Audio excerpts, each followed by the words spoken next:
Coucou tout le monde, c'est Tulsa. Aujourd'hui, je vais vous proposer un petit atelier de die.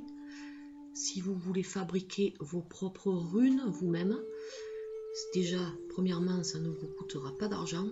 Et deuxièmement, il est fortement conseillé de créer soi-même ces runes ou alors de les faire créer par quelqu'un que vous connaissez.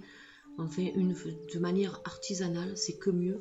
Mais surtout, le top, c'est de créer ses propres runes, car lorsque vous créez vos runes, en fait, vous les chargez de votre énergie pendant leur création et leur pouvoir n'en sera que meilleur. Deuxièmement, c'est bien parce que vous pouvez les personnaliser, vous faites vraiment vos runes selon vos envies, selon vos goûts. Par exemple, moi, je n'aime pas les petites runes qu'on trouve dans le commerce, je les trouve trop petites. Moi, je préfère avoir des galets ou des rondelles de bois qui sont quand même assez importantes. Alors, vu que mes galets sont très gros, vous allez voir, je ne peux pas les transporter, c'est pour la maison et pour le transport. Donc, j'ai choisi des runes en rondelles de bois qui sont très légères et vous allez voir, c'est très facile à faire. Donc, je les ai déjà fabriquées il y a un an maintenant, donc je vais pas les faire devant vous, mais je vais vous expliquer le processus et vous verrez, c'est pas du tout compliqué. À de suite. Voilà, donc pour cette première étape, je vous propose donc de vous faire découvrir mon jeu de runes en bois. Alors tout simplement, vous prenez une branche de bois de la taille qui vous correspond. Moi, vous voyez, j'aime bien quand c'est un peu grand, comme je vous disais tout à l'heure. Donc j'ai pris une branche qui est assez grande, mais pas trop non plus. Alors j'ai pris un bois parce que dans mon jardin, j'ai la chance d'avoir plusieurs arbres donc différents. J'ai pris du pin, car c'est un bois qui est tendre, qui est facile à pyrograver, à poncer. J'ai un chêne aussi, mais disons que c'est un peu plus délicat, je le travaillerai plus tard. Alors, si vous avez la chance de posséder un pyrograveur, vous faites comme moi, vous pyrogravez vos symboles, ça donne ça. Sinon, vous pouvez toujours utiliser un marqueur indélébile ou un crayon, mais bon, un crayon, ça va pas trop durer. Un marqueur, vous prenez la couleur que vous voulez. Alors, pour travailler vos rondelles de bois, donc bien sûr, vous prenez votre planche, vous définissez une épaisseur qui vous convient. Vous prenez une scie que vous avez sous la main. Moi, j'ai utilisé une scie à bûche parce que je n'avais pas de scie circulaire. Donc ça a été un peu un travail, mais bon, c'est pas non plus compliqué à faire. Surtout avec un bois tendre comme le pin, c'est assez facile à réaliser. Vous poncez avec du papier vert les plats de vos rondelles de bois. Vous essayez d'avoir des épaisseurs assez identiques, mais si vous avez vous voyez, selon la taille, selon la branche, par exemple là, c'est la même branche que j'ai utilisée, mais plus je suis allée vers le haut, plus la rondelle avait une autre forme. Et c'est pas mal aussi parce que ça donne au moins un aspect déjà artisanal. Et il faut se dire que les runes, il ne faut pas que ce soit trop parfait non plus. Les runes, ça doit rester assez brut, assez sobre. Alors moi je vous conseille, après vous pouvez faire autrement, je vous conseille de conserver l'écorce du bois. Vous la poncez juste légèrement pour éviter qu'elle accroche trop. Je vous conseille de garder l'écorce du bois car c'est que mieux pour la force de vos runes. Ensuite, lorsque vous avez poncé votre rune, vous pouvez commencer votre pyrogravure ou votre dessin avec un marqueur. Et puis après, si vous voulez, bon c'est pas obligé, vous les cirez avec une cire naturelle, bien sûr, là c'est 100% cire d'abeille, ou alors de la cire de canuba, c'est pas mal aussi, mais c'est un peu plus compliqué peut-être à trouver. Et puis vous avez vos jolies runes, vous voyez, regardez, ça fait un an que je les ai faites et elles n'ont pas été abîmées, pourtant je m'en sers. Alors la cire, c'est bien parce que ça permet de protéger votre bois des salissures, parce que surtout le pin, c'est un bois qui est assez clair. Et comme vous pouvez voir, voilà tous les symboles. Alors si vous n'avez pas l'habitude de graver les symboles runiques, je vous conseille avant de les dessiner au crayon, de façon à pouvoir, si vous faites une erreur, de pouvoir rattraper facilement. Bien sûr, utilisez la même échelle pour tous les symboles, pour que ce soit un peu plus harmonieux. Et voilà le résultat, donc c'est pas trop mal. À savoir que dans le commerce, vous en trouvez des runes comme ceci et ils vous les vendent. Donc je vois pas pourquoi on peut acheter alors qu'on peut faire soi-même facilement. Même si vous n'avez pas de jardin, vous pouvez toujours aller vous balader dans la forêt ou quelque part. Une branche de bois, c'est toujours facile à trouver, c'est pas non plus quelque chose qu'on ne trouve pas. Voilà donc pour ce qui est des runes en bois. Alors pour le petit sac qui va avec, alors moi j'ai utilisé un sac, en fait j'avais acheté un lot de t-shirts pour bébé. Et tout simplement, c'est un sac en coton qui est très agréable. Alors, choisissez comme ça des couleurs neutres, des couleurs sobres. Évitez les dessins, les trucs un peu trop fantaisie. Il faut quand même garder une certaine sobriété pour vos runes. Et donc, ben voilà, ça c'est pour les runes en bois. Et maintenant, je vais vous montrer les runes en galet. À de suite. Nous voici de retour avec nos runes en galet. Alors, pour les runes en galet, j'ai tricoté moi-même un sac pour les mettre à l'intérieur. Alors si vous ne savez pas tricoter, bon, un sac c'est pas ce qui est compliqué à trouver. Donc là on a de la pure laine vierge, car il faut rester toujours le plus proche possible de la nature.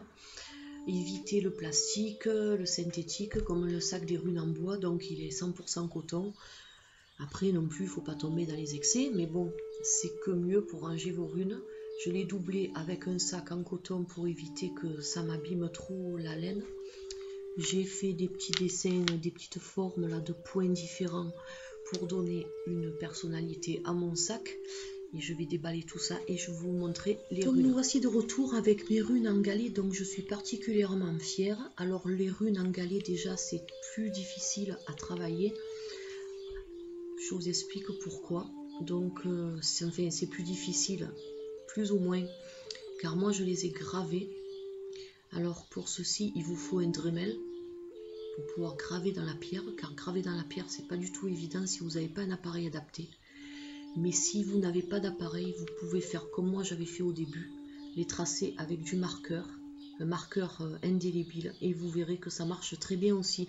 C'est pas obligé qu'elle soit gravée. Moi j'ai voulu les graver parce que j'ai pu avoir un Dremel par la suite. Alors j'ai la chance d'avoir la mer pas loin de chez moi. J'ai ramassé donc des galets de mer que j'ai soigneusement choisis. Donc j'ai mis du temps pour choisir mes galets, car il faut que vous soyez appelé par vos runes. Il faut que vraiment chaque galet vous appelle, vous inspire, et que vous imaginez déjà la rune que vous allez mettre dessus. C'est-à-dire que par exemple, pour ce galet-là, vous voyez tout en long, ben, j'ai mis ce symbole-là. Si j'avais mis ce symbole-là, il aurait été plus petit. Donc je veux garder quand même une certaine harmonie. Alors j'ai par exemple la pierre, la rune blanche, j'ai utilisé bon, déjà un galet qui est blanc. Et puis bon, c'est pas obligé qu'il soit blanc, hein, ça après c'est chacun comme il interprète. Et surtout le galet qui est le moins pratique à graver, vu quand même qu'il est assez rond. Voilà, c'est pas obligé qu'il soit plat vos galets. Moi je n'aime pas trop les galets tout plats, parce qu'ils se ressemblent tous. Moi j'aime bien qu'ils aient des bosses, qu'ils aient pas des formes. Vous voyez par exemple celui-ci a une forme assez atypique, c'est un losange, on dirait que ça a été fait pour. En plus j'aime bien les dessins, vous voyez les dessins qu'il a de ce côté, vous les verrez mieux peut-être, ça fait des traits en travers. Ça c'est le charme des galets, ce que vous ne retrouvez pas dans les runes du commerce si vous les achetez en plâtre. Alors ça c'est pas conseillé de le faire parce que bon déjà le plâtre c'est pas une matière vraiment naturelle. Déjà bon d'une, vos runes sont faites à la chaîne, ils vous les donnent pas quand même, je trouve que c'est assez cher pour ce que c'est, et en plus si vous le faites tomber vous risquez de les casser là et aucun risque. Les galets ont de l'histoire, ont de l'âge, ça a été poli par l'eau au fil du temps. Donc pour la force de la rune, c'est très très important. Si vous achetez dans le commerce, bien sûr, vous pouvez utiliser les pierres qu'ils appellent semi-précieuses, mais bon, elles sont quand même faites à la chaîne. Mais après, c'est question de goût. Je ne critique pas. Juste, je vous fais un petit atelier de die. Si vous n'avez pas envie d'investir dans des runes, alors que c'est très facile de les faire soi-même, alors si vous ne pouvez pas les graver, je vous dis, vous ramassez des galets de rivière aussi, ça marche très bien. D'ailleurs j'en ai avec des galets de rivière, je vais vous les montrer. Donc ça marche très bien. Vous utilisez bien sûr la couleur que vous voulez. Et ce qui est bien avec les galets naturels, ce que vous voyez, vous n'avez pas les mêmes couleurs. Donc ça donne un charme à vos runes. Et moi je sais que je suis en osmose avec mes runes en galet. On m'avait offert il y a longtemps des runes du commerce qui étaient en semi-précieuses. Je les ai données à quelqu'un parce que je n'arrivais pas à les ressentir comme je ressens celles-ci. Celles-ci, je les ressens vraiment. Je suis allée les ramasser, j'ai pris le temps de les choisir, j'ai pris le temps de travailler dessus. Et c'est vrai que j'ai mis quand même 3 semaines pour réaliser la gravure pour chaque rune. Mais c'est pas la peine de se presser, de toute façon l'essentiel c'est le résultat final. Et vous êtes en harmonie avec votre rune lorsque vous la travaillez. Vous pouvez utiliser aussi une peinture spéciale pierre. Alors là c'est ce que j'ai fait pour l'intérieur de la gravure. À l'intérieur, vous verrez mieux avec celle-ci peut-être. Voilà, il y a une peinture à l'intérieur. Et j'ai voulu quand même laisser les traces de marqueur. Donc vous ne voyez pas sur celle-là parce qu'elle est foncée, mais vous pouvez la voir sur celle-ci. Car je trouve que ça donne un relief qui est assez intéressant. Mais après, ça c'est question de goût. Alors, lorsque vous ramassez vos galets pour fabriquer vos runes en galets, donc vous les laissez tremper pendant au moins une nuit, surtout si ce sont des galets de mer, pour enlever tout le sel, tout ce qu'elles ont accumulé. Vous les laissez sécher. Après, je vous conseille de les poncer, car les galets de mer, le problème c'est que certaines pierres peuvent être râpeuses et peuvent abîmer vos runes lorsqu'elles s'entrechoquent entre elles. Et puis, je les ai cirées avec de la cire naturelle, de la cire d'abeille, tout simplement. Et vous voyez qu'un an après, elles ont gardé encore leur aspect ciré. Ne surtout pas les vernir, car vous allez bloquer l'énergie qu'elles vont vous dégager. Ne les vernissez pas, cirez-les. Vous voyez, elles sont nourries par la cire, elles ont un peu un aspect comme si elles étaient mouillées. Mais surtout, ne jamais les vernir. Après, lorsque vous avez fait tout ça, vous passez votre marqueur ou votre peinture, ou vous gravez, vous faites comme vous avez envie. Et puis vous obtiendrez un résultat comme celui-ci. Alors vous voyez, un galet que j'apprécie particulièrement, c'est celui-ci, qui a été très difficile à graver, parce que vous voyez le creux là. Donc là, il faut avoir l'habitude si vous gravez quand même, parce que vous pouvez glisser et vous blesser. Alors faites très attention, si vous, avant de graver des runes, entraînez-vous sur d'autres pierres, de façon à bien manipuler votre Dremel. Voilà pour ce qui est des galets en pierre. D'ailleurs, je vous ferai très prochainement un tirage avec ces runes-là. Je vais vous montrer les galets que j'ai fait, les runes pardon, que j'ai fait avec des galets de rivière. Ceux-là, par contre, je ne les ai pas gravés, mais vous allez voir le résultat est tout aussi beau. Voilà donc les runes en galets de rivière. Alors vous voyez, bon, ce sont des galets plus petits. Ce sont des galets que j'ai peints avec une peinture spéciale pierre ou céramique. Et lorsqu'elles s'entrechoquent, il n'y a rien qui bouge. Je ne les ai pas gravés car c'est d'une pierre qui est très très dure. Et même avec le Dremel, je n'arrivais pas du tout à les graver. Donc je les ai peintes. Et vous voyez que le résultat est tout aussi beau.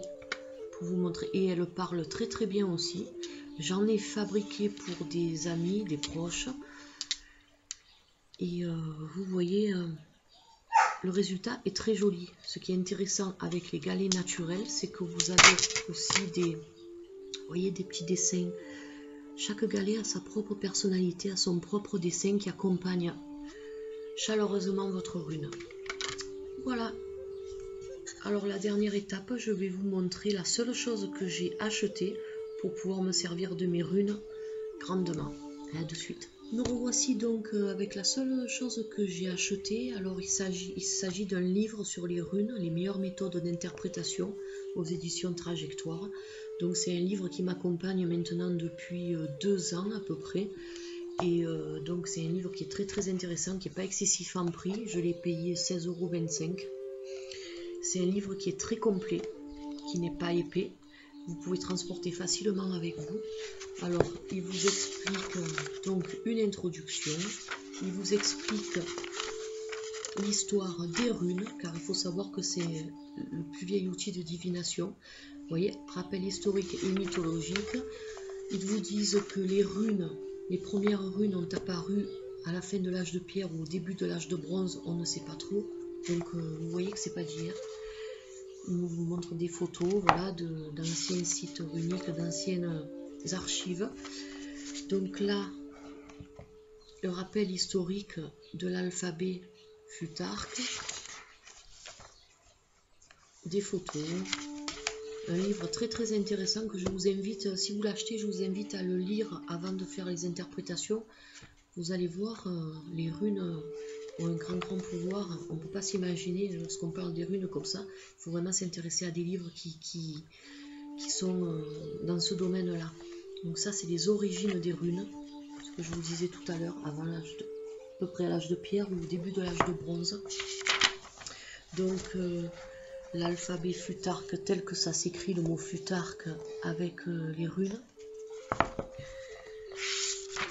Donc à travers le temps, voilà, ils vous expliquent, ils vous adressent des prières qui avaient été, ils vous écrivent des prières qui ont été adressées au dieu Odin, car c'est en invoquant le dieu Odin que lorsqu'on se sert des runes, on l'invoque en fait, les aspects religieux des runes. Alors les différents alphabets Futhark qui existent donc chez les Germains. Donc celui-ci c'est l'alphabet à 24 runes, c'est l'alphabet que l'on retrouve lors de nos runes actuelles. Vous avez aussi l'alphabet anglo-saxon. Alors celui-ci possède 33 runes au lieu de 24. Et enfin l'alphabet scandinave qui ne possède que 16 runes. Mais les runes que nous utilisons, donc c'est l'alphabet germain à 24 runes plus la rune blanche qui a été rajoutée. Alors par contre, certaines personnes ne se servent pas de la rune blanche. Ça c'est chacun qui, selon ses tirages, car la rune blanche en fait est venue bien après. Au départ, c'était que les 24 signes du Futhark. Voilà pour ça, donc la signification et symbole de chaque rune. Alors on vous explique l'endroit pour lire les runes, l'envers, car elles ont un envers et un endroit. Certaines sont irréversibles, c'est-à-dire que vous pouvez les lire dans les deux sens. Alors il vous montre le trait. Alors ça par contre, lorsque vous fabriquez vos runes, il n'y a rien qui nous empêche de faire un petit repère, si vous n'avez pas encore l'habitude, pour pouvoir repérer si votre rune est à l'endroit ou à l'envers. Après, il vous donne la signification renversée, droite, face cachée, face renversée, cachée, enfin quoi, il vous explique tout bien. Et cela pour toutes les 25 runes du Futhark. Alors vous avez le symbole de la rune, je ne sais pas si vous voyez bien, l'approche symbolique de la rune, l'aspect divinatoire, et l'aspect à l'envers, par exemple, weird, c'est la rune dite blanche, donc celle-ci, elle ne se lit pas à l'envers ni face cachée car elle est blanche.